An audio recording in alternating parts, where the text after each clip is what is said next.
Kudala ngasidukela, ubumina sebathutha kimi kwasala ingcindezi. Unembeza wamuka mhla kunezikhukhula zempophoma yegazi elaliqhuma kwisiphetho senhliziyo. Mhla ilinyazwa ebimthembu, nothando enhlizweni selwashabalala. Le nhliziyo yathenjiswa igolide, namhla ifisa ukuthula kanye nomphefumulo. Namhla ifisa nokulahlela umzimba emalibeni, ngoba eqinisweni ngilimele. Okubuhlungu ngokulimala kwami ukuthi akekho okubonayo nokuqondayo lobuhlungu. Silwa kuthule nezimpi ezilwela ngaphakathi kithi.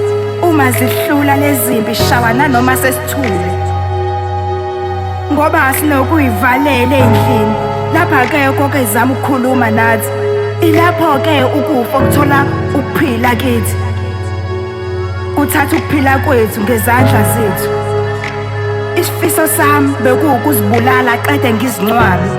I-depression iphile eside isikhathi kimi. Ukuze kuthulele umsindo kuya njalo uma ngizama ukulala, kumele ngikhiphe ukuphila kimi. Kunzima ukumbona esemathandweni, kunzima ukumbona ejabule, kodwa mina ngingayona ingxenye yokujabula kwakhe. Ngifisa ukuyeka ukucabanga ngayo. Sekukaningi ngizama kwenzeki, ingakho nginesifiso sokuthulisa konke okukimi. Ngifisa ukufa, igazi lizoma, inhliziyo ithule, kuzofa konke nengqondo.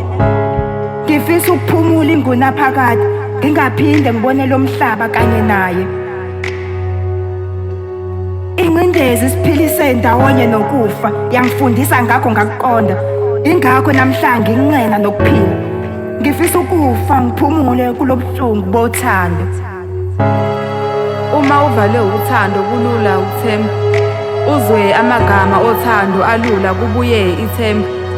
Amagama othando sengize kaningi ajike aphikise izenzo maqede kulahleke ithemba. Kodwa themba, izenzo zakho ziphikise igama lakho uzenza isithenjwa.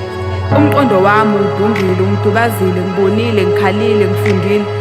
Sengifundile-ke ukuthi kungcono ukuthemba itshe kunokuthemba umuntu. Uthando lunozwelo phakathi alulunga. Awukwazi ukungithanda ngoba nakho ngidabukele, ubongicabangela ukuthi nami ngumuntu nginemizwa. Yazi impilo ngisenayo, kodwa amathemba ngothanda ngasekho. Uthando lusidayisile ekufeni, ne-depression lusiqhathile. Ithemba liphambene nothando, akuselula nokuthemba.